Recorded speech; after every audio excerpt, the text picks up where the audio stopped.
Step 9. Made direct amends to such people whenever possible, except when to do so would injure them or others. Good judgment, a careful sense of timing, courage, and prudence. These are the qualities we shall need when we take Step 9.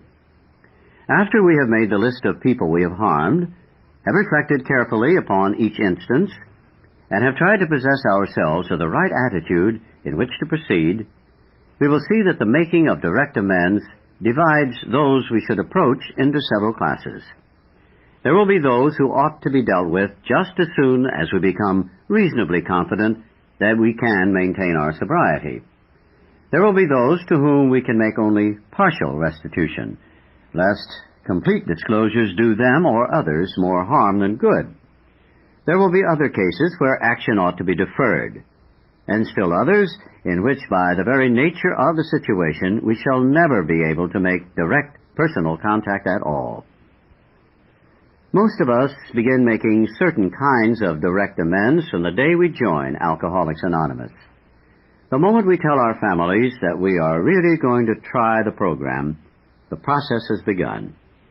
In this area, there are seldom any questions of timing or caution. We want to come in the door shouting the good news.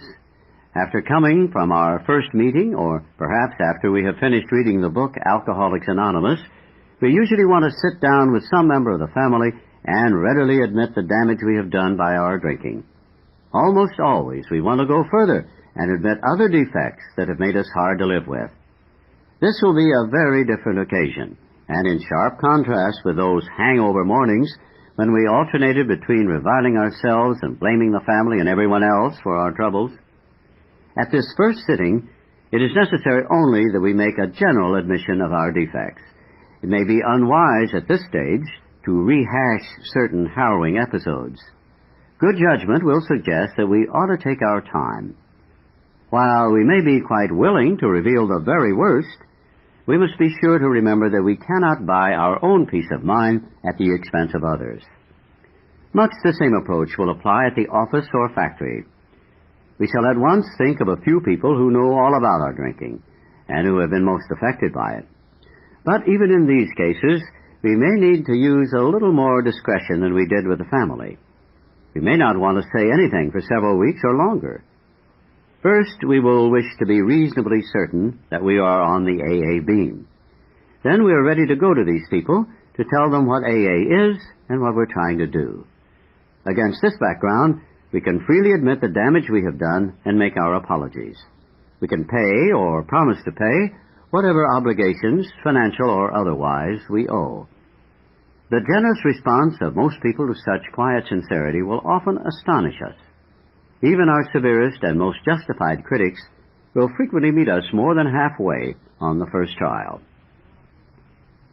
This atmosphere of approval and praise is apt to be so exhilarating as to put us off balance by creating an insatiable appetite for more of the same.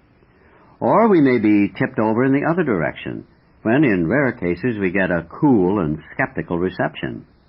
This will tempt us to argue or to press our point insistently, or maybe it will tempt us to discouragement and pessimism.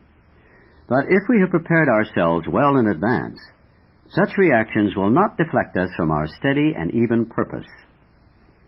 After taking this preliminary trial at making amends, we may enjoy such a sense of relief that we conclude our task is finished. We will want to rest on our laurels. The temptation to skip the more humiliating and dreaded meetings that still remain may be great. We will often manufacture plausible excuses for dodging these issues entirely. Or we may just procrastinate, telling ourselves the time is not yet, when in reality we have already passed up many a fine chance to right a serious wrong. Let's not talk prudence while practicing evasion.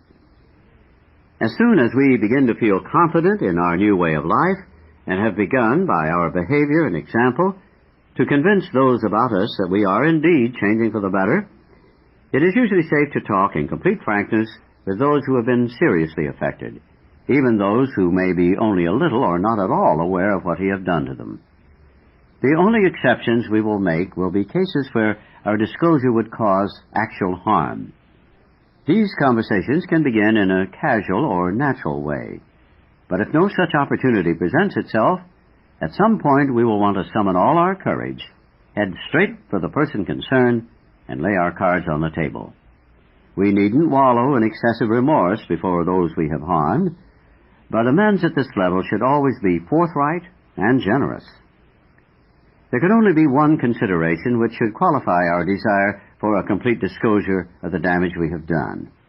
That will arise in the occasional situation where to make a full revelation would seriously harm the one to whom we are making amends, or, quite as important, other people. We cannot, for example, unload a detailed account of extramarital adventuring upon the shoulders of our unsuspecting wife or husband, and even in those cases where such a matter must be discussed, let's try to avoid harming third parties, whoever they may be. It does not lighten our burden when we recklessly make the crosses of others heavier. Many a razor-edged question can arise in other departments of life where the same principle is involved. Suppose, for instance, that we have drunk up a good chunk of our firm's money, whether by borrowing or on a heavily padded expense account. Suppose that this may continue to go undetected if we say nothing. Do we instantly confess our irregularities to the firm in the practical certainty that we'll be fired and become unemployable? Are we going to be so rigidly righteous about making amends that we don't care what happens to the family and home? Or do we first consult those who are to be gravely affected?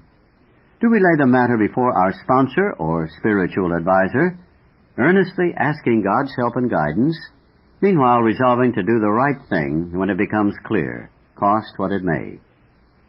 Of course, there is no pat answer which can fit all such dilemmas, but all of them do require a complete willingness to make amends as fast and as far as may be possible in a given set of conditions.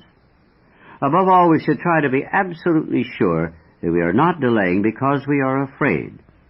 For the readiness to take full consequences of our past acts and to take responsibility for the well-being of others at the same time is the very spirit of Step 9.